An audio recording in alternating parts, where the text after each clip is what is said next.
Shalom Bapak Ibu Saudara sekalian. Waduh, kurang suara jadi. Shalom Bapak Ibu Saudara sekalian. Ada sukacita? Ada bahagia? Iya. Ada hujan berarti ada berkat ya. Jadi hari ini kita ingin mulai ibadah kita. Sebelum itu kita dengarkan pengumuman. Sepanjang minggu ini kita tidak ada komsel, benar? Jadi tidak ada komsel karena pastor-pastor di tempat ini akan mengadakan konferensi dari hari Rabu hingga hari Jumat. Lalu pada hari Minggu esok kita tidak ada ibadah di tempat ini. Silakan yang tidak ikut ke Melbourne karena ada mission trip ke Melbourne ya.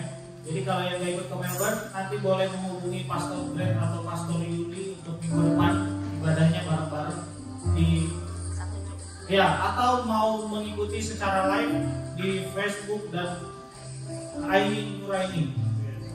Jadi sekian pengumuman dari saya. Tuhan Yesus memberkati saya dan Bapak.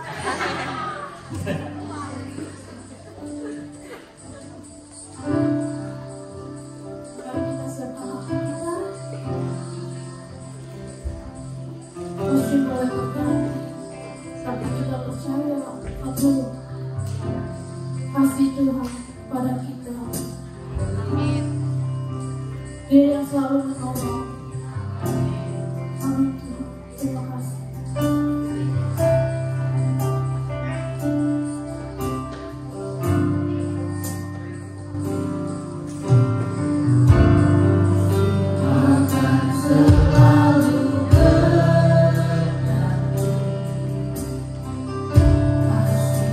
Tuhan dekat abadi.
kasih dan anugerah-Mu bagi kami semua. Biarlah kami dalam pujian, penyembahan dan ibadah pada hari ini, kami siap untuk melompat bernyanyi dan juga mendengarkan firman-Mu. Terima kasih Bapa, kami jemaat umat Tuhan yang siap untuk memuji menyembah Tuhan. Katakan amin. Oke. Saya pengen kita semua gerak. Jadi kita kalau ada yang nggak tahu lagunya, ya dengar-dengar aja dulu ya. Oke.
Pas dibilang tiada terukur besar kasih setiamu Tuhan, kita teriak, oh yes, yes, yes, yes, gitu ya.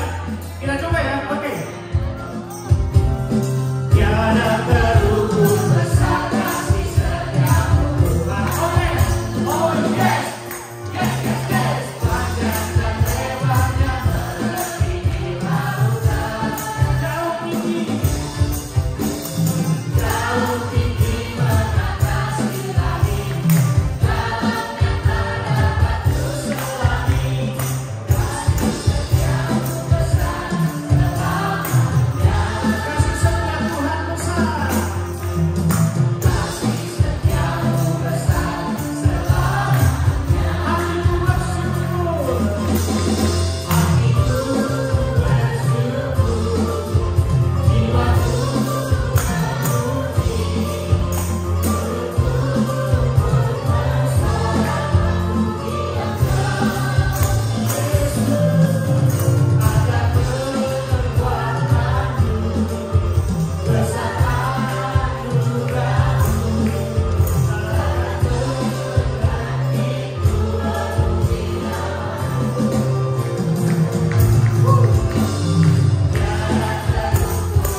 apapun Tuhan tetap ada di dalam kehidupan kita.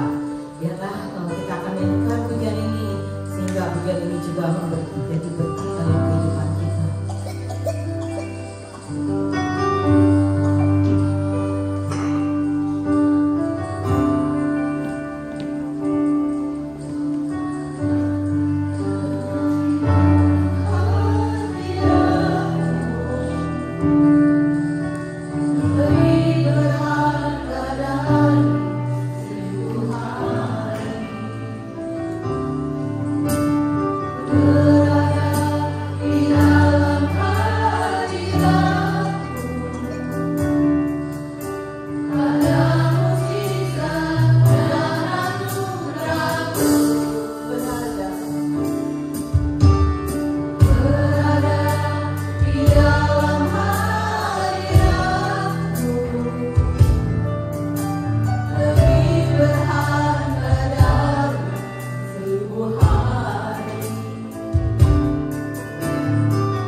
jejak-jejak kaki kami ada 2 pasang. Kami tahu Tuhan, Kau berserta bersama kami Tuhan. Ketika jejak kami itu hanya satu pasang, Engkau yang menggendong kami ya Bapa. Bapa, kami sungguh bersyukur atas segala anugerah-Mu Tuhan di dalam kehidupan kami ya Bapa. Biarlah Tuhan di dalam pengiringan hidup kami Tuhan, kami boleh senantiasa Tuhan masuk lebih dalam lagi Tuhan, mengenal akan Engkau Tuhan, berakar akan Engkau Tuhan, sehingga ketika angin badai topan datang dalam kehidupan kami tetap kuat berdiri teguh Tuhan, karena Engkau yang memberi kepada kami Tuhan kekuatan itu Tuhan.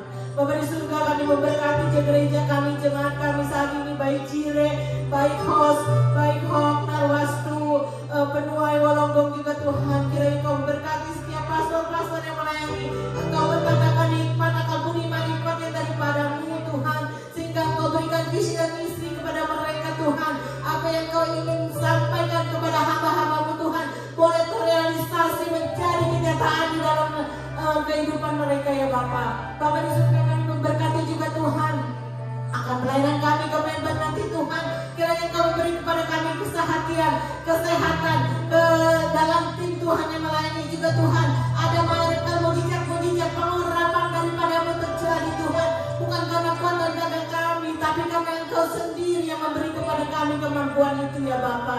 Bapa di surga, berikan kesehatan juga kepada kami dalam cuaca apapun juga Tuhan. Kau tetap melindungi kami ya Bapa. Protek kami di dalam darah-Mu ya Yesus Tuhan. Kami memberkati negara Australia Sydney ini khususnya juga Tuhan. Kiranya boleh ada Tuhan kebangunan rohani, jiwa-jiwa yang merasa kesepian, lonely Tuhan. Kiranya Engkau memberi kepada mereka Tuhan, boleh bertemu dengan Engkau Tuhan, boleh melihat Tuhan bahwa Engkau sendiri yang dapat mengisi kekosongan dalam kehidupan mereka ya Bapa. Kami berkati Tuhan negara Sydney juga dengan Perdana Menteri yang baru juga Tuhan. Kami berkati Australia ini Tuhan di dalam nama Yesus Tuhan. Kami memberkati Indonesia juga Tuhan, negara kelahiran kami Bapa. Biarlah Tuhan Indonesia juga menjadi negara kenamaan. Indonesia menjadi juga Tuhan suatu negara yang memberkati bangsa-bangsa Tuhan. Kami memberkati Presiden kami yang ada Bapak Joko Widodo dengan tim jajaran yang terkait dari tim yang tertinggi sampai yang terendah Tuhan. Kiranya Engkau memberkati, Engkau pakai mereka Tuhan. Apapun yang Engkau akan janjikan Tuhan boleh jadi menjadi nyata Tuhan. Karena Indonesia Tuhan, kami percaya akan banyak jiwa-jiwa dimenangkan di Indonesia ya Bapak. Bapak di surga, kami serahkan semua ke dalam tangan-Mu. Biarlah di dalam ibadah kami juga Tuhan, Kau urapi sebentar Tuhan akan hamba-Mu yang menyampaikan kebenaran firman-Mu. Kiranya Engkau sendiri mengurapi lidah dan bibir ya Bapak. Kami serahkan semuanya ke dalam tangan-Mu. Di dalam berkat nama Tuhan Yesus kami sudah berdoa dan mengucap syukur. Haleluya. Amin. Silakan duduk saudara-saudara. Terima kasih untuk tim Praise and Worship. Kalian luar biasa. Oke, kita akan belajar firman Tuhan tentang komitmen berbuah. Coba kita katakan bersama, komitmen berbuah. 1, 2, 3. Komitmen berbuah. Jadi tahun ini sisi kita adalah berbuah banyak, berbuah lebih daripada sebelumnya, ya. Nah, kali ini kita diingatkan lagi sama firman Tuhan tentang komitmennya. Komitmen, ada yang bisa mengartikan kata lain dari komitmen? Sinonimnya, berdedikasi. Wow, mantap ibu guru kita. Ada lagi? Jangan menuntut semua gitu kali. Kata Bapak jangan digratisin. Berkomitmen? Ada lagi kepikiran?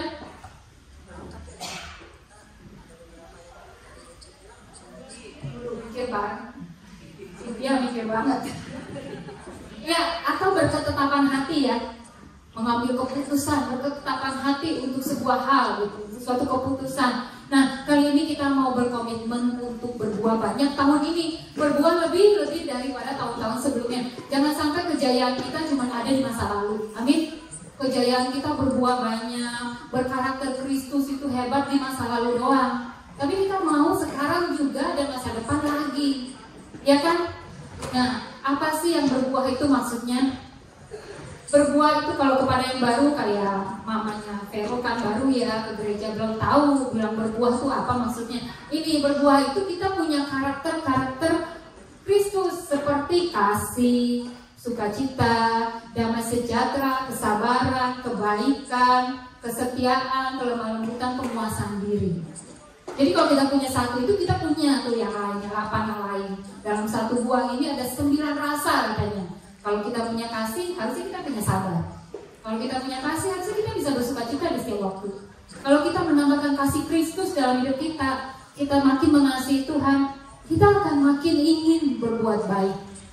Kalau kita punya kasih Yesus di dalam hidup kita lebih, kita makin setia, berdedikasi kepada hal-hal yang Tuhan percayakan, kepada organisasi, kepada gereja, kepada tugas, kepada pelayanan, kepada tujuan. Gitu. Jadi kita berkomitmen untuk berbuah.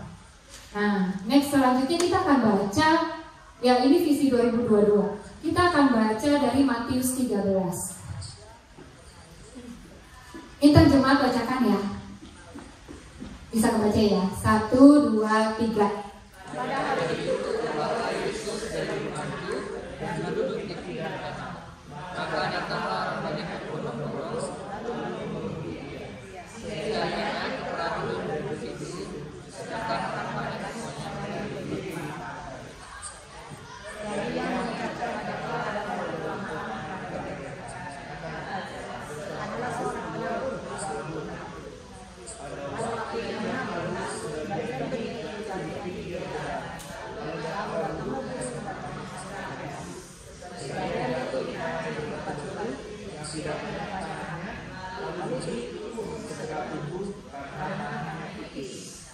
Sesudah matahari terbit, lalu ia menjadi kering karena tidak ada akar. Dan benih lagi jatuh di tengah bumi, lalu membesarlah semak itu dan bibitnya sampai mati. Sebagian jatuh di tanah yang baik, lalu berbuah. Ada yang 100 kali lipat, ada yang 60 kali lipat, ada yang 30 kali lipat. Siapa bertelinga, hendaklah ia mendengar. Wah, nuansa konser banget, bener gak sih? Enak semua orang baca ya. Ayo kita dengarkan kembali. Kalau ini kan waktu itu kita baca, sekarang kita dengar. Ya, silakan audio.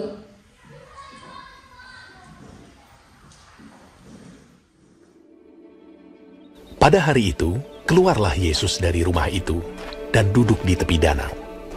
Maka datanglah orang banyak berbondong-bondong lalu mengerumuni dia, sehingga ia naik ke perahu dan duduk di situ, sedangkan orang banyak semuanya berdiri di pantai. Dan ia mengucapkan banyak hal dalam perumpamaan kepada mereka. Katanya, adalah seorang penabur keluar untuk menabur. Pada waktu ia menabur, sebagian benih itu jatuh di pinggir jalan. Lalu datanglah burung dan memakannya sampai habis. Sebagian jatuh di tanah yang berbatu-batu, yang tidak banyak tanahnya. Lalu benih itu pun segera tumbuh, karena tanahnya tipis. Tetapi sesudah matahari terbit, layulah ia, dan menjadi kering karena tidak berakar. Sebagian lagi jatuh di tengah semak duri, lalu makin besarlah semak itu, dan menghimpitnya sampai mati. Dan sebagian jatuh di tanah yang baik, lalu berbuah. Ada yang 100 kali lipat, ada yang 60 kali lipat, ada yang 30 kali lipat.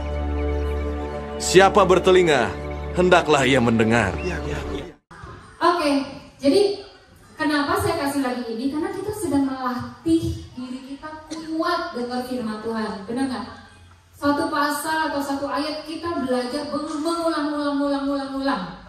Gitu. Jadi saya dulu termasuk orang yang gak bisa kemulangan, bisa ngamuk saya. Kalau ada yang ngomong, terus dia ngomong yang sama lagi, terus dia ngomong sama lagi, udah saya tinggal. Karena apa? Karena badan saya nolak, mual. Di sini tuh bisa-bisa gas lambung tuh tiba-tiba nggak tahu angin apa tuh tiba-tiba naik gitu. Darah juga naik gitu. Itu saya nggak tahu kenapa dan saya mencari jawabannya puluhan tahun. Sampai saya pulang ke Indonesia waktu nenek saya sakit masuk rumah sakit di Riau di Pekanbaru. Di situ saya ketemu jawabannya. Ternyata genetik, maaf ya genetik. Nenek saya juga nggak bisa. Nenek saya kalau dia bilang, "Ama, kita pulang dulu ya." Terus kan masih ngobrol. "Ama, kita pulang dulu ya." Masih ngobrol. Ama bilang, "Dari tadi bilang pulang, udah berapa kali?" Dia marah. Oh, saya baru ketemu jawabannya. Ama saya begitu, genetik, maaf. Tapi walaupun genetik bisa nggak disembuhkan? Puji Tuhan. Puji Tuhan sekarang jauh lebih bisa. Nah, saya salah satunya melatih diri. Nggak bisa cuma doa doang, nggak bisa. Tuhan bisa kerjain mujizat, bener. Tapi Tuhan mau bangun karakter. Karakter itu tidak sulap, dalam semalam tiba-tiba orangnya langsung berubah. Karakter itu dibangun. Yuk kita ngomong, karakter dibangun. Iya, dibangun. Butuh latihan, butuh waktu, butuh berapa malam, butuh berapa bulan, butuh praktek, butuh menghadapi rintangannya. Kalau saya nggak bisa ngomong berulang-ulang, saya ketemu orang yang ngomong ulang-ulang. Ya karena itu caranya. Maaf, itu caranya. Saya berapa kali komplain sama Tuhan, bisa nggak Tuhan? Saya dijauhkan dari orang lain. Tidak bisa. Itulah kemenanganmu ada diletakkan juga melalui orang ini. Inilah ujianmu, kelulusanmu melalui orang ini. Jadi kamu harus berterima kasih. Jadi saya berterima kasih kepada semua orang yang sudah melatih saya. Dan benar, kalau kita ngerti, kita jalaninnya penuh kasih. Kita nggak terpaksa, nggak dengki, nggak sebelnya sampai kebut-kebut. Enggak. Ketika kita mengerti, ketika kita membaca firman, kita dapat jawaban. Itu tuh kayak air sejuk turun, membuat kita nggak bisa lagi marah di situ. Kenapa? Malah kita bersyukur, terima kasih untuk semua orang yang Tuhan tempatkan dalam hidup saya. Terima kasih semuanya. Nah, kita latihan di program host tahun ini, mendengarkan atau membaca firman Tuhan. Ada yang 1 kali lipat, ada yang 2 kali lipat, ada yang 3 kali lipat. Kalau ada yang belum ngerti maksudnya, baca dari kitab awal, urut sampai habis, ulang lagi kitab awal, urut sampai habis. Bahkan saya bagikan ini kepada cici-cici saya. Gitu. Cici saya ngomong dengan enak di mulutnya. Mama tiap hari baca 1 pasal. Habis tuh, kita ketawa, iya pasti lebih dari setahun. Gak pernah kan lu hitung waktunya? Ya gak pernah. Ya pasti lebih dari setahun kalau cuma 1 pasal mah. Jadi kita berusaha menambahkan kekuatan untuk dengar firman Tuhan. Amin. Baik baca maupun dengar. Kalau seperti sekarang saya disuruh baca lagi awal 10 pasal, ini mata udah gak kayak mata dulu. Ini mata udah kering. Yang dianjurkan oleh pakarnya untuk tiap hari tetesin air mata, tetesan mata supaya gak kering, gak kayak dulu lagi. Jadi kalau baca 10 pasal, ya mendingan pilih dengar. Jadi bersyukurlah kita punya audio Bible. Bersyukur banget fasilitas kita sekarang luar biasa komplit. Bagaimana caranya? Mampukah kita berbuah lebih banyak dari tahun lalu? Siapa yang bilang mampu? Angkat tangan. Adakah kudapati iman di sini? Kalau kita nggak yakin, biar firman hari ini meyakinkan kita bahwa Tuhan siap menolong. Seperti tadi lagu, Tuhan selalu menolongku. Tuhan siap menolong. Amin. Percaya nggak Tuhan siap menolong? Percaya ya. Tinggal kita. Kalau dari pihak Tuhan sih siap. Tinggal kita siap menolong diri kita. Siap nggak melanggar kenyamanan kita? Siap nggak ngasih lagi waktu untuk baca Alkitab lebih atau dengerin Alkitab lebih? Siap nggak untuk latihan multitasking? Sambil nyuci piring, dulu dengerin khotbah lebih gampang ya. Ini dengerin Alkitab nggak gampang loh. Tadi dia ngomong apa ya? Gitu. Kalau khotbah kan bahasanya masih bahasa nyambung. Kalau ini Alkitab kan kadang-kadang mesti kita pikirin, kenapa dia ngomong gitu? Ini maksudnya apa gitu. Nah, latihan. Yang cuma tahan 5 menit, sekarang latihan tambahin lagi. Supaya apa? Supaya kita bisa ngalamin visi Tuhan. Visi tiap tahun tuh beda-beda kan. Tuhan mau tiap tahun tuh visi Tuhan yang dikasih ke kita terjadi dalam hidup kita. Jadi jemaat host tahun ini yang dulunya sabar, sekarang lebih sabar, segitu. Yang dulunya setia, sekarang makin setia. Yang dulunya murah hati, sekarang yakin. Ya make sure gitu. Kita make sure kita ngaca nih sama firman. Aku tuh udah sampai mana ya? Soalnya sekarang udah Juli nih, dari Januari ke Juli udah setengah tahun. Sisa setengah tahun lagi. Berapa banyak Alkitab yang masih ketinggalan target kita? Siapa yang targetnya Sekarang pas tadi pagi ke Pastor Iwan upload apa? Ya, kitab apa? Yehezkiel kan udah. Habis Yehezkiel baru kayaknya kan apa? Daniel. Tadi pagi kayaknya Daniel. Saya udah di Yehezkiel. Ada yang ngikutin nggak? Belum ya? Pantas ya saya disuruh bawa khotbah ini. Jadi ayo semangat ya. Kita ngomong ke sebelah kita. Jangan marah. Terusin bacanya. Ayo. Komitmen, itu namanya komitmen. Berketetapan hati. Komitmen. Kita sama-sama. Kalian gak jalan sendiri. Kita sama-sama. Kalau mau jalan cepat, jalan sendiri. Mau jalan jauh, jalan sama-sama. Kita sama-sama nih, satu perahu. Kita musimnya lagi musim Alkitab aja yang dibaca. Lagi telepon, lagi ngapain? Oh nih sambil nyetir, sambil denger Alkitab gitu. Jadi kayak gitu, jangan ketinggalan. Ya, jangan ketinggalan. Kita sama-sama ngalamin kemenangan. Nah, kalau kita mau ya, kita latih diri kita. Semua bab latihan lah. Semua soal latihan. Roh Kudus pasti nolong kita. Pokoknya ngomong sama diri kita, Tuhan tuh pasti nolong aku, Tuhan tuh pasti nolong aku. Tinggal aku nolong diri aku. Tinggal aku nolong diri aku. Gitu. Jadi baca. Aku nggak biasa baca. Aku nggak biasa denger. Aku lebih masuknya kalau baca. Ya udah, silakan. Tapi aku lihat beberapa akhirnya beralih juga ke audio. Kenapa? Karena waktunya tidak cukup untuk duduk baca. Karena begitu banyaknya pekerjaan yang harus dikerjakan. Sambil dengar. Anak zaman now itu main game. Satu main game, satu YouTube. Siapa yang punya? Kelihatan, pernah lihat begitu? Satu main game, satu YouTube. Ada nggak pernah lihat? Anak saya banget gitu.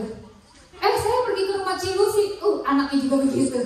Jadi nggak cuma anak saya, anak zaman now. Sekarang satu main game, YouTube tetap jalan, dan ini dua hal yang berbeda.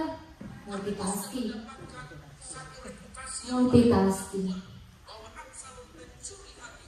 Kalau kita nggak bisa multitasking, kita nggak bisa dapat banyak kerjaan. Tapi untuk bisa bagus di dua hal butuh latihan. Kembali ke butuh latihan. Jadi Roh Kudus pasti soalnya ini jam-jamnya ngantuk, jadi harus diajak ngomong. Kalau saya nggak ngantuk karena saya ngomong. Oke, Roh Kudus itu pasti nolong kita. Jadi pastikan kita jaga komitmen. Yuk kita ngomong lagi. Jaga komitmen. Nah, kelihatannya ngantuknya, roh ngantuknya udah pergi lah. Gitu. Terus lanjut. Habis jaga komitmen, sekali lagi Roh Kudus akan menolong kita dan mendorong kita untuk baca Alkitab. Berdoa dengan sungguh, mendengarkan dan mempelajari firman, jadi pelaku firman, dan memperhatikan nasihat orang tua dan para pemimpin. Kita nggak bisa jalan sendiri. Tuhan kasih kita pemimpin. Di atas pemimpin ada pemimpin. Di atas pemimpin ada pemimpin. Bapak pun ada pemimpinnya. Ya Pak? Tuh, confirm. Jadi jangan ignore nasihat pemimpin. Kalau pemimpin ngasih nasihat yang salah, berdoalah supaya Tuhan yang berkarya, yang menuntun dia untuk memberikan nasihat yang baik. Bahkan sebelum minta nasihat, berdoa dulu sama Tuhan. Tuhan, aku mau minta nasihat dari pemimpinku. Aku berdoa, Tuhan kasihkan dia hikmat, kasihkan dia ketajaman, kasihkan dia ketepatan. Doain dulu. Ya, jadi ketika kita nerima, at least gue udah berdoa. Pasti Tuhan jawab doa kita. Jadi Roh Kudus pasti menolong. Nah, orang yang komitmen, ciri-cirinya adalah bisa konsisten dalam kerohanian. Baca Alkitab, dibawa kepada Tuhan, kepada level kedewasaan, bisa konsisten. Enggak lagi musim-musiman. Musim dingin nih, waktunya aku cuti baca Alkitab. Musim panas nanti, gitu. Enggak. Tapi konsisten. di masa susah, di masa senang, di musim apapun kita konsisten karena ini basicnya kita. Ini dasarnya kita, yang mana kita mau berakar itu berakar kemana? Ya kepada firman. Supaya kita dibangun atas dasar firman, benar. Jadi ayo belajar firman konsisten. Orang yang berkomitmen punya ciri bisa konsisten. Itu kita bangun konsisten. Oh konsisten nih komsel, konsisten tim doa, konsisten baca Alkitab, konsisten memberkati anak dengan doa, konsisten dan yang lain-lainnya, pemuritan dan yang lain-lainnya. Karena saya dengar satu khotbah dari Pastor Billy Rantang, dia bilang bagus ini, orang yang konsisten itu selalu dicari orang. Orang yang berhasil untuk konsisten dan punya kekuatan konsisten selalu dicari orang untuk dijadikan inspirasi. Karena orang yang konsisten rata-rata berhasil. Dia mau mencapai sesuatu, dia konsisten pada hal itu, mengerjakannya terus, dia berhasil. Jadi orang yang konsisten pasti dicari orang untuk belajar. Inspirasi diambil dari ini. Orang yang konsisten selalu paling adalah orang yang gampang diberi kepercayaan. Kenapa? Karena dia konsisten. Kalau kita bilang tiap pagi ya kamu nyalain lilin, tiap pagi dia nyalain lilin, konsisten. Tiap minggu ya kamu pasang geber, ada bapak, nggak ada bapak, dia pasang geber. Disuruh, nggak disuruh dia pasang geber. Geber itu ini nih. Saya dulu nggak tahu, dikasih tahu jadi tahu. Tiap minggu tuh orangnya pasang ini. Ada yang suruh, nggak ada yang suruh dia pasang ini, konsisten. Gampang dikasih kepercayaannya, yang ngasih kepercayaan juga tenang, enak gitu.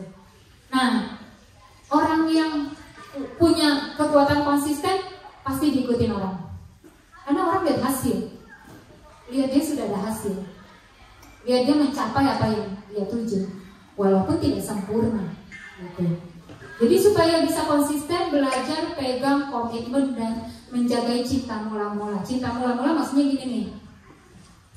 Misalnya Pastor Iwan pengen kurus seperti zaman dulu, yang gambarnya tirus, ini dia suka bilang ganteng banget gitu, ya.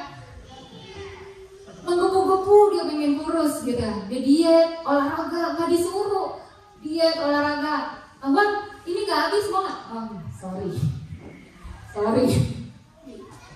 Konsisten, kurus akhirnya 80, terakhir berapa 86 ya? 84, ganteng. Ideal, walaupun masih montok ya, tapi buat saya tuh luar biasa lah itu, gitu.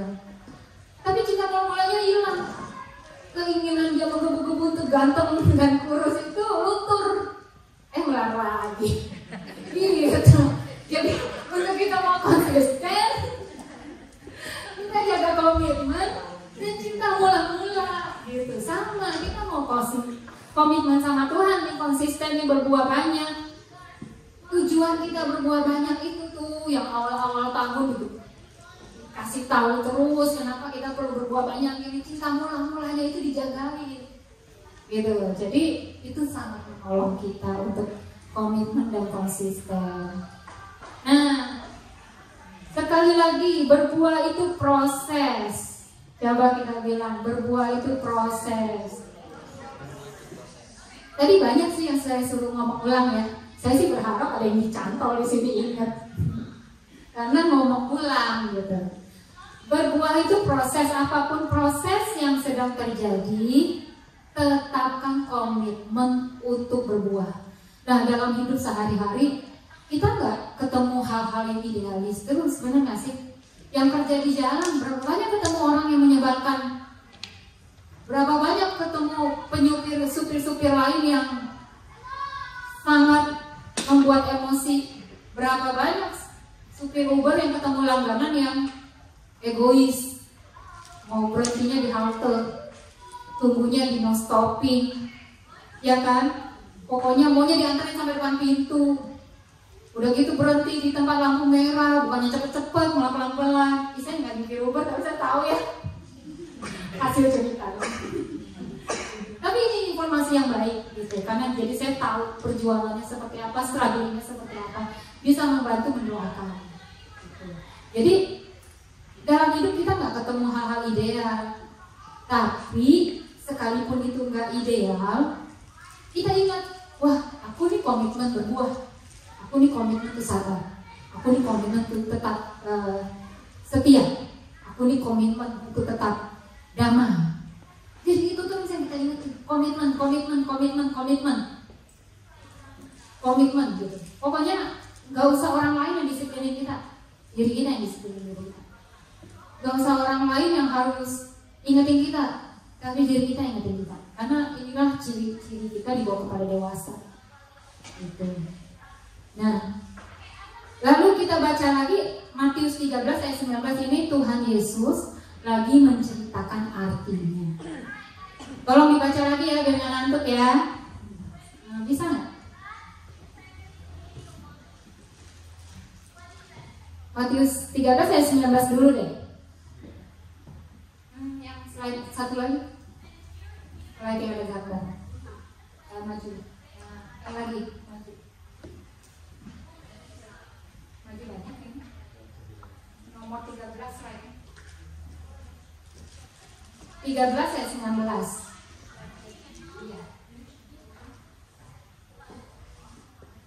Iya, silakan tolong dibaca 1, 2, 3.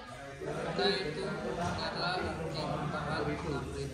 Pada setiap orang yang berfirman tentang surga, tapi tidak mengertinya, datanglah si jahat dan merampas yang ditaburkan dalam hati orang itu. Itulah benih yang ditemukan di jalan sebagai yang jatuh di tanah. Iya.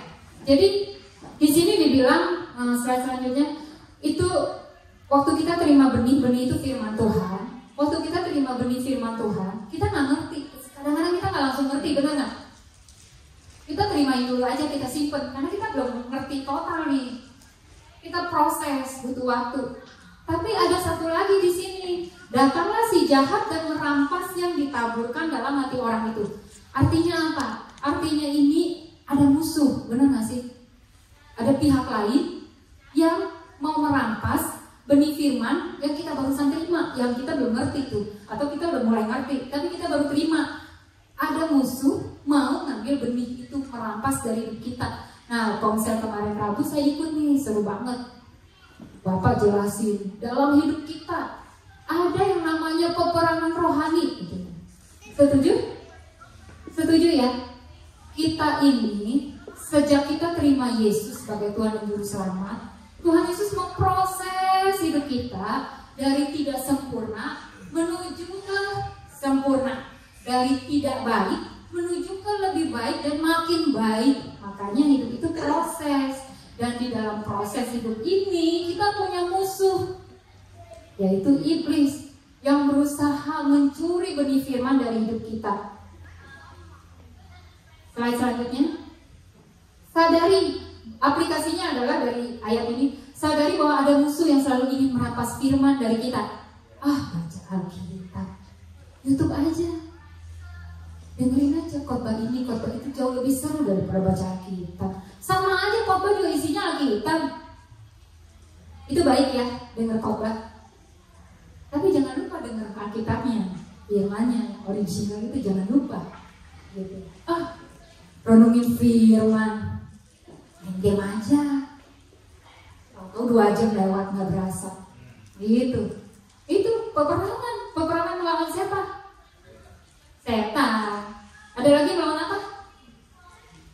Daging, hawa nafsu. Musuh kita orang bilang apa? Diri kita sendiri. Maksudnya kedagingan kita loh. Keinginan-keinginan yang tidak membawa kebaikan buat hidup kita. Hawa nafsu kita gitu. Apa yang kita kejar yang tidak membawa keuntungan dan kebaikan buat diri kita, tapi kita mau kejar itu mulu gitu, itu kedagingan. Tapi kalau kerohanian selalu membawa kebaikan buat diri kita. Selalu ada musuh. Nah, belajar berkomitmen untuk belajar, pegang nih firman Tuhan. Ini tadi host siang firmannya apa ya? Walaupun nggak ngerti, at least peganglah satu kalimat gitu, dipegang gitu, dibawa sampai besok. Dan kemarin yang khotbah ngomong ini, buat dipegang, diingat, dipelajari di hari-hari berikutnya. Pegang komitmen dan hadapi peperangan rohani, karena semakin kita ngerti firman, semakin sulit musuh merampas dari hidup kita. Musuh tuh gampang merampas yang bodoh. Musuh tuh gampang merampas yang lemah. Kepada orang yang pintar, yang bijaksana, yang kuat, nggak gampang. Nah, selanjutnya Selanjutnya nextnya. Ya kita lihat lagi kan ngulang-ngulang ya, mesti ngulang-ngulang. Nah audio tolong. Yang ini nanti.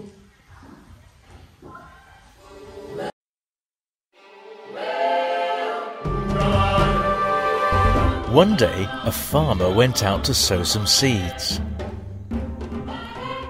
As he walked along, he threw the seeds wherever he went. Each seed was the same, bright and green and full of the potential for life.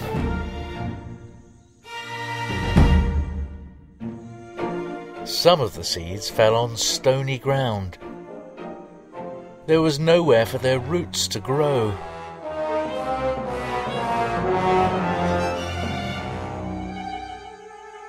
They just sat there. Birds spotted the seeds from the air. They flew down and ate them up.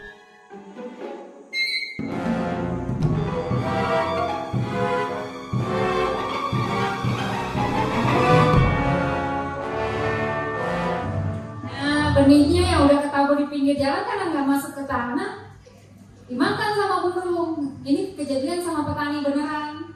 Kadang-kadang benih yang ditabur dimakan sama burung.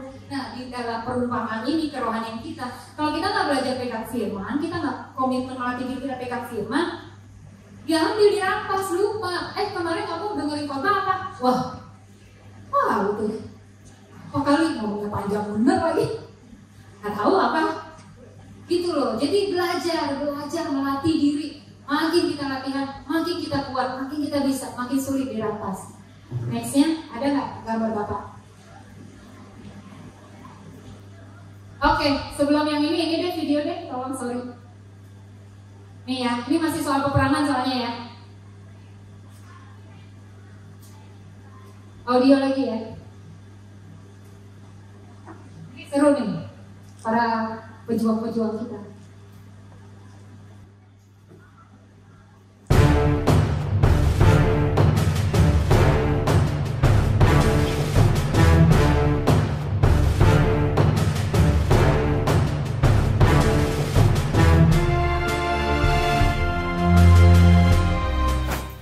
Hari ini gue akan mulai peperangan.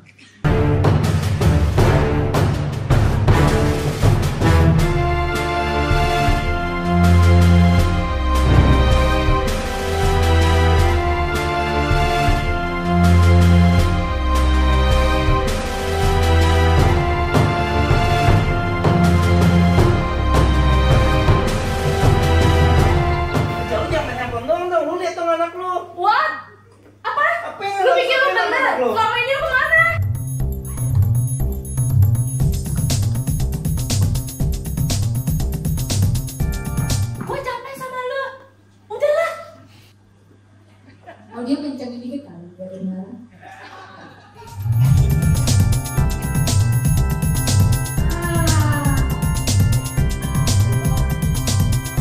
Lu orang berdua ya, gue bilangin ya.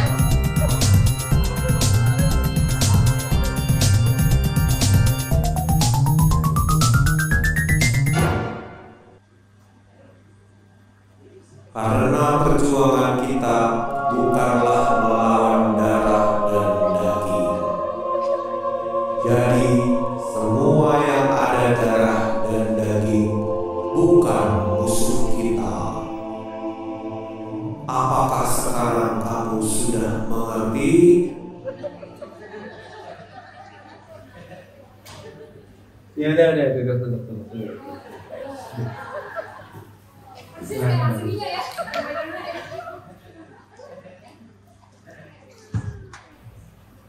Ada dagingnya, berarti bukan musuh. Ada dagingnya katanya, berarti bukan musuh. Jadi bukan musuh nih. Bukan. Asik. Mami. Anakku. Wah, bangga banget ya. Punya artis yang profesional, actingnya tuh natural banget gitu. Beneran persis ya. Saya bangga banget bersama ini. Tiap kali saya lihat ini saya bangga banget. Gak usah malu, ya kan? Bagus banget. Belum tentu orang lain memerankannya sebaik ini gitu. Jadi tadi pesan moral dari film ini apa? Hah? Yang ada daging itu bukan musuh kita. Sebelah kita ada dagingnya nggak? Ada dagingnya. Iya, ada. Berarti bukan musuh ada. Terus Cina tadi bilang, bukan dari sini.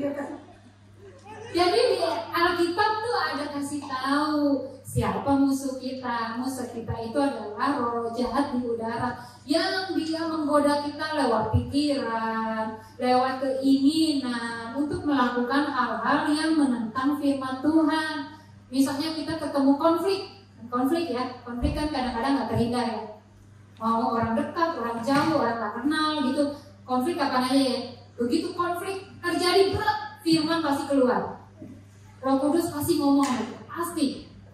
Karena Roh Kudus nggak ninggalin kita. Roh Kudus pasti ngomong, cuman kita dengar atau enggak itu doang. Cuman kita perhatiin atau enggak. Nah seperti tadi tuh, begitu lagi marah-marah, freeze. Perjuanganmu bukanlah melawan darah dan daging, tapi melawan roh-roh di udara. Yang ada daging dan darah itu bukan musuh. Apakah kamu mengerti sekarang? Gitu. Jadi, ngerti ya? Musuh kita bukan orang. Musuh kita adalah kuasa gelap yang mencoba mempengaruhi kita lewat pikiran. Asumsi-asumsi negatif itu loh yang paling sering setiap hari kita hadapi. Benar nggak? Siapa sekarang yang udah hari-hari bebas dari asumsi negatif? Hampir, tapi masih ada ya. Itulah hidup. Jadi biasa aja. Semua orang ngalamin. Biasa itu mah. Gitu. Nah kalau itu biasa, ayo kita latihan mahir di situ.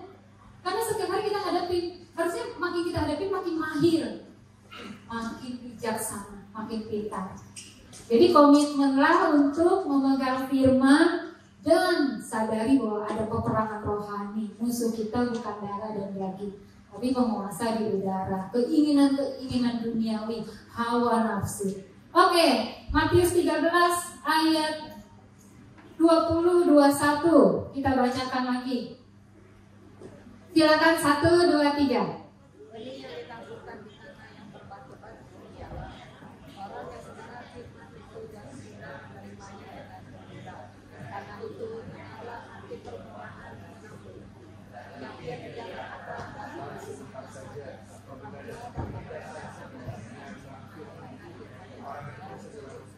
Iya.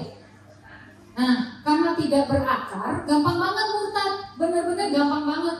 Begitu datang penindasan dan penganiayaan, masa berat atau masa susah, tiba-tiba itu benih hilang, gugur, benih firmannya gugur gitu. Nah, ketika konflik terjadi, Roh Kudus ngomong dalam hati kita, karena kita jarang melatih diri kita untuk nurutin firman langsung kerjain. Bablas, kita bablas marah, kita bablas ikutin konflik. Habis selesai konfliknya udah berlalu, udah terjadi, baru kita nyesel. Tapi kan masa mau begitu terus? Harusnya kita menang waktu di konflik. Seperti tadi tuh, dia di tengah-tengah konflik dia menang. Bentar, duduk dulu kata dia. Diperiksa dulu ada darah atau dagingnya nggak. Nah kita bisa menang di tengah-tengah konflik. Kita bisa menang di tengah-tengah masalah. Caranya adalah belajar merenungkan firman. Coba kita ngomong, merenungkan firman. Nah, ibadah adalah salah satu cara merenungkan firman. Waktu kita ngobrol sama teman, kita obrolin firman, itu salah satu cara merenungkan firman. Waktu kita searching di Google gitu, ayat ini maksudnya apa sih? Ada renungan apa sih? Baca-baca renungan, itu salah satu cara merenungkan firman. Waktu kita nyanyiin lagu rohani yang isinya firman Tuhan, itu salah satu cara merenungkan firman. Jadi banyak cara merenungkan firman itu banyak banget. Kita punya banyak pilihan. Gitu. Lalu ayat selanjutnya, nah aplikasi berkomitmenlah itu berakar, belajar renungkan firman sampai kita suka sama firman. Makin berakar, makin bertumbuh berbuah. Ini ada di Mazmur 1. Oke, nextnya Matius. Oke, nah ini ibadah itu adalah salah satu cara kita merenungkan firman. Janganlah kita menjauhkan diri dari pertemuan-pertemuan ibadah kita seperti yang dibiasakan oleh beberapa orang. Tapi mari kita saling menasihati, semakin giat melakukannya menjelang hari Tuhan yang dekat. 1 Timotius 4 ayat 7b, latihlah dirimu beribadah. Jadi komitmen beribadah. Komitmen beribadah itu adalah salah satu bentuk komitmen untuk membuat benih firman Tuhan berakar. Nextnya. Nah, karena kita hidup di akhir zaman, orang tuh makin banyak yang gak baik. Orang itu makin banyak yang tricky. Kalau kita punya waktu di rumah nanti, 2 Timotius 3 ayat 5 ini kita pelajari. 2 Timotius 3, dia judulnya adalah keadaan manusia di akhir zaman. Di situ ada ciri-cirinya. Ciri-ciri kita jangan pikir loh, gua mah gak mungkin ada di situ ciri-ciri. Baca deh. Tiba-tiba ketempat, aduh, kok aku masih ada di ciri-cirinya akhir zaman ini ya, gitu. Nah, disitulah kita berkomitmen berproses untuk tidak punya lagi ciri-ciri manusia di akhir zaman ini. Ya, nanti baca di rumah ya. Nah, jadi kita beribadah, tapi kita nggak percaya kekuatannya. Makanya ketika hadapi masalah di luar gereja, gugur imannya. Kenapa? Karena kita nggak percaya apa sih yang diomongin pendeta itu cuma buat dia doang gitu. Kita nggak percaya. Itu yang dinamanya memungkiri kekuatannya. Oke, nextnya Matius 13 ayat 22. Silakan dibaca 1, 2, 3.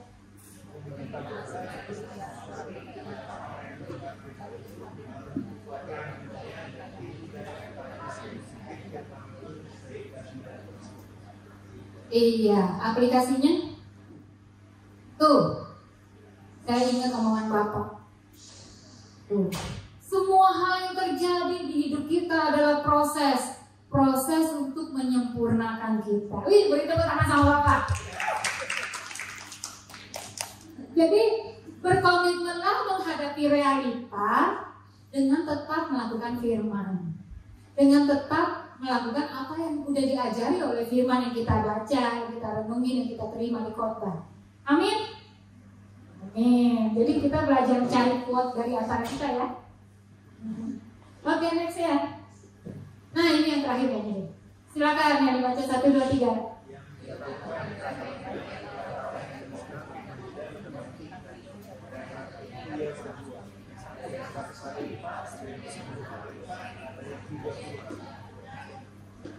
Iya, jadi ini komitmen kita. Siapa yang waktu itu ambil 3 kali lipat? Ada nggak? Oh ini, Pastor Iwan. Ada lagi? Yang ambil 2 kali lipat, aku ambil 2 kali lipat. Ya, ada yang ambil 1 kali lipat? 2 kali lipat Bapak? Oke, 1 kali lipat? Nih yang lainnya gimana? Ayo semangat, Besti, semangat, kamu pasti bisa Besti. Jangan nyerah, aku tahu yang lain sebenarnya ngambil waktu itu, karena aku di belakang aku lihat. Cuma kayaknya sudah mulai bendera putih kayaknya. Jangan menyerah, ayo semangatin yang lain, jangan menyerah. Kita jalan bersama, amin. Jangan nyerah. Pokoknya mulai lagi, nggak apa-apa, kita mulai lagi. Gitu. At least kita nggak menyerah, kita pasti sampai ke garis finish. Ya, jangan menyerah. Ya. Perlu tepuk pundak kan? Nggak usah ya. Oke. Nah. Oke, kesimpulannya aja, kesimpulan. Aplikasi komitmen untuk melakukan firman. Latihlah diri kita mendengar firman. Latih diri kita mengerti firman. Latih diri kita berbuah firman. Amin. Ada satu cerita tentang contoh satu orang ngambil komitmen untuk melakukan sesuatu yang baik. Contohnya adalah Daniel ya. Daniel itu di cerita ini berkata gini nih. Nama Daniel 1 ayat 8 ya ini. Pokoknya kita banyak baca firman. Kenapa? Karena ini lagi latihan. Saya dulu nggak bisa loh baca firman banyak banget gitu, nggak bisa. Tapi latihan. Boring nggak apa-apa. Yang penting latihan kuping, latihan hati, latihan pikiran. Ya, Kita bacain lagi latihan mulut untuk memperkatakan firman. Nextnya, yang Daniel. Ya, 1, 2, 3, ayo. Daniel berketetapan untuk tidak menajiskan dirinya dengan santapan raja dan dengan anggur yang biasa diminum raja. Dimintanya lah kepada pemimpin pegawai istana itu supaya tak bisa menajiskan dirinya. Kemudian berkatalah Daniel kepada penjenang yang telah diangkat oleh pemimpin pegawai istana untuk mengawasi Daniel, Hananya, Misael, dan Azaria. Adakanlah pencobaan dengan hamba-hambamu ini selama 10 hari, dan biarlah kami diberikan sayur untuk dimakan dan air untuk diminum. Sesudah itu bandingkanlah perawakan kami dengan perawakan orang-orang muda yang makan dari santapan raja. Kemudian perlakukanlah hamba-hambamu ini sesuai dengan pendapatmu. Didengarkannya lah permintaan mereka itu. Lalu diadakanlah pencobaan dengan mereka selama 10 hari. Setelah lewat 10 hari, ternyata perawakan mereka lebih baik dan mereka kelihatan lebih gemuk daripada semua orang muda yang telah makan dari santapan raja. Nah, ini adalah contoh bahwa ketika kita berkomitmen untuk mencapai sesuatu dan kita konsisten menjalankannya, berhasil kok. Mereka yang lain makan daging, minum anggur, makan mewah, makanan sedapan raja. Ini cuma sayur sama air. Tapi ternyata mereka lebih gemuk, lebih sehat. Nah, kita juga gitu. Orang lain mungkin kegiatannya nonton, hangout, clubbing, ngobrol hahaha sama teman banyak banget. Kita nggak punya waktu itu. Waktu buat begitu kita ambil buat renungan firman, kerjaan assessment, ya, baca Alkitab, share khotbah, rekaman lah. Ya ampun, sibuk banget sama gereja, sampai teman geleng-geleng. Gak segitunya kan, gak usah ekstrim. Tapi mungkin berapa tahun kemudian kita bandingkan hidup kita dengan mereka, kita bisa lihat perbedaan. Mungkin secara uang kita tidak lebih banyak, tapi secara karakter, konten, hidup yang konten, arti hidup, nilai hidup, kita nggak tahu. Kita gemuk secara rohani. Amin. Jadi mari bangkit berdiri, kita bilang aku akan berkomitmen. Saya undang para musik ya, singer.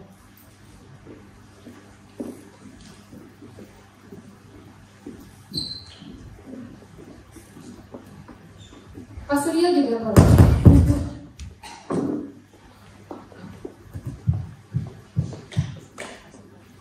Iya, cara paling gampang atau bukan paling gampang, paling efektif untuk kita jadi pelaku firman adalah firman yang kita dengar di hari Minggu, langsung sepanjang seminggu depan kita praktekkan, kita usahakan terjadilah. Berapa persen pun pokoknya terjadilah. Gitu. Itu cara paling efektif. Amin. Saya serahkan kepada Pastor. Saudara yang dikasih Tuhan, kita akan masuk dalam perjamuan suci. Sebelumnya saya mau ajak kita sama-sama nyanyikan pujian ini untuk masuk dalam hadirat Tuhan. Saya undang untuk tetap bangkit berdiri. Tidak ada selain darah Yesus, tidak ada yang bisa menyelesaikan setiap persoalan kita. Tidak ada yang bisa menyelesaikan masalah dosa, masalah kedagingan yang tadi sudah dikhotbahkan oleh Pastor. Satu-satunya adalah dengan darah Yesus yang bisa menyucikan kita, yang bisa memampukan kita. Jesus.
ada murid-muridnya yang kemudian menyangkal, ada murid-muridnya yang kemudian lari, ada muridnya yang juga kemudian menjual Yesus. Tapi saudaraku, Tuhan Yesus tidak memisahkan mereka. Tuhan Yesus mengundang semua murid-muridnya dalam satu table. Saya mau menguatkan saudaraku, kalau ada saudara-saudaraku saat ini yang datang dalam perjamuan dan merasa bahwa aku tidak layak untuk menerima perjamuan, aku tidak layak untuk menjadi bagian dalam keluarga Allah, aku melakukan banyak dosa dalam hidupku saat ini, there is a good news bahwa Tuhan menerima siapapun kita. Tuhan mau membawa kita merangkul dalam satu table.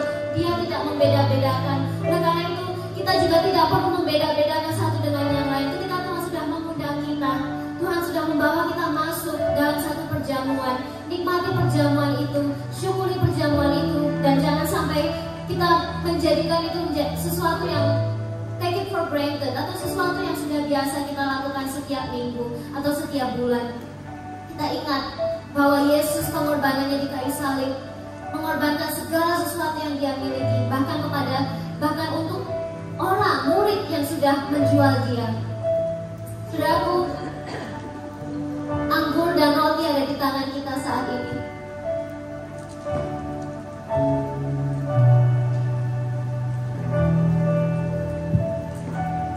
Dalam firman Tuhan mengatakan, ketika mereka sedang makan, Yesus mengambil roti.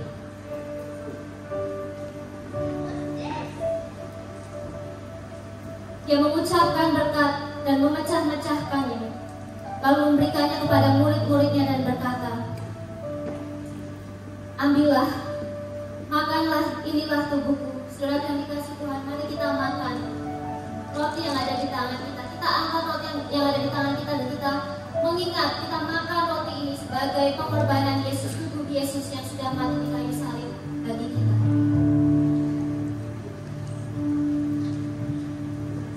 Kita mau angkat anggur di tangan kanan kita.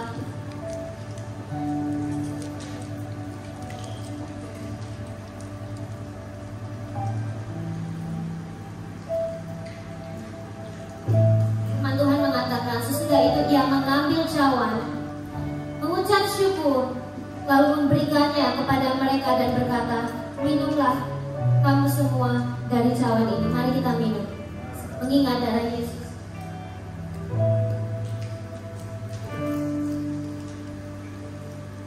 Sebab inilah darahku, darah perjanjian yang ditumpahkan bagi banyak orang untuk pengampunan dosa.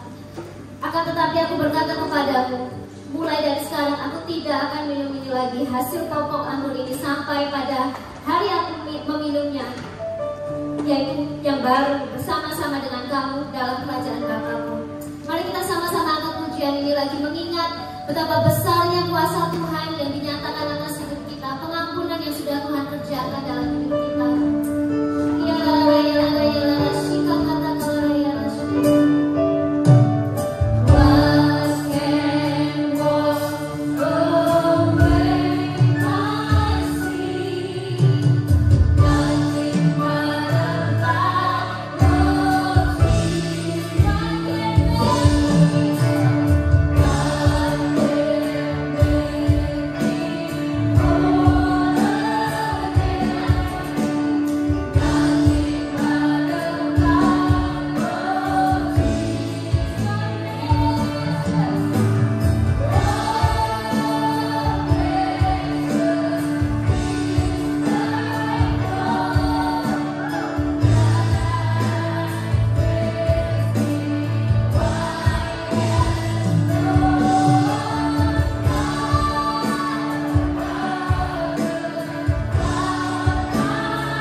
Kami nikmati hari ini yang kami menjadi bagian dalam perjamuan Tuhan hari ini, menjadi sesuatu yang membekas dalam hidup kami Tuhan. Kami tidak mau take it for granted Tuhan. Biarlah roti ini Tuhan bisa membunuh Tuhan setiap kedagingan kami. Biarlah kami Tuhan boleh melekat dengan hati-Mu. Biarlah darah-Mu itu Tuhan menyucikan setiap pemikiran-pemikiran yang tidak layak di hadapan Tuhan. Kami mau mengaku bersalah di hadapan-Mu Tuhan. Firman-Mu mengatakan setiap orang yang datang Tuhan dengan hati yang hancur, mereka akan diperbarui, mereka akan dikuatkan, mereka akan diberi kesempatan yang baru Tuhan untuk mencoba menjadi seperti Yesus, menjadi serupa dengan gambar-Mu Tuhan. Kami bersyukur karena Tuhan perkenanan-Mu Tuhan, Kau mengizinkan kami dalam satu table Tuhan untuk menikmati perjamuan ini. Biarlah kami pergi setelah kami perjamuan ini Tuhan, kami boleh pergi Tuhan dan menjadi saksi-saksi Kristus kemanapun kami pergi. Kau mengutus kami Tuhan. Di dalam nama Tuhan Yesus kami bersyukur atas perjamuan suci hari ini. Semua yang percaya katakan amin. Saya kembalikan kepada MC. Ya, jadi kita akan memberikan persembahan. Silakan dipersiapkan persembahannya. Kita bersatu di dalam doa. Bapa yang kami sembah dalam nama Yesus Kristus, Bapa, kami akan memberikan persembahan kami. Biarlah Tuhan yang selalu memberikan berkat kepada kami sehingga kami dapat memberkati orang lain termasuk gereja di tempat ini Tuhan. Tidak ada lagi yang dapat kami berikan selain hati kami yang tulus untuk mengasihi Tuhan. Biarlah ini semua dapat menjadi korban yang membantu pelayanan gereja di tempat ini. Terima kasih Bapak. Ini kami semua, Tuhan memberkati juga pembicara pada hari ini, Pastor Nur Tuhan. Biarlah keluarga beliau juga semuanya Tuhan berkati. Hanya dalam nama Tuhan Yesus kami siap untuk memberi. Haleluya. Amin.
Ya, sama-sama kita angkat tangan kita. Terima kasih Tuhan Yesus buat hari ini, sepanjang hari ini dari pagi hingga sore hari ini Tuhan Yesus. Kau memberkati kami Tuhan dengan firman Tuhan. Kalau kami masih boleh beribadah Tuhan Yesus, terima kasih buat anugerah yang Kau berikan dalam hidup kami Tuhan. Sekarang Tuhan, mari Engkau tumpahkan Tuhan damai sejahtera, blessing, anugerah yang terbaik Tuhan Yesus kepada setiap kami yang ada di tempat ini Tuhan Yesus. Dengan cinta kasih daripada Tuhan Yesus Kristus Allah Bapa yang dipermuliakan dalam kehidupan kami, Roh Kudus yang selalu menyertai kehidupan kami sampai Maranatha Tuhan Yesus datang yang kedua kali untuk menjemput kita semua. Mari sama-sama kita berkata, amin. Tuhan Yesus memberkati kita semua. God bless. Jangan lupa minggu depan kita gak ada ibadah di tempat ini, tapi please ikuti streaming live kita dari Melbourne, sehingga saudara juga bisa menikmati berkat yang sama. Jam 10 pagi. Sabtu jam 5 sore kita ada KKR di Melbourne, dan hari Minggu itu ada di jam 10 gitu. Jadi ikuti supaya kalau bisa bantu doakan juga supaya kita sama-sama bisa mendoakan dan mendapat blessing. Amin. Dari situ.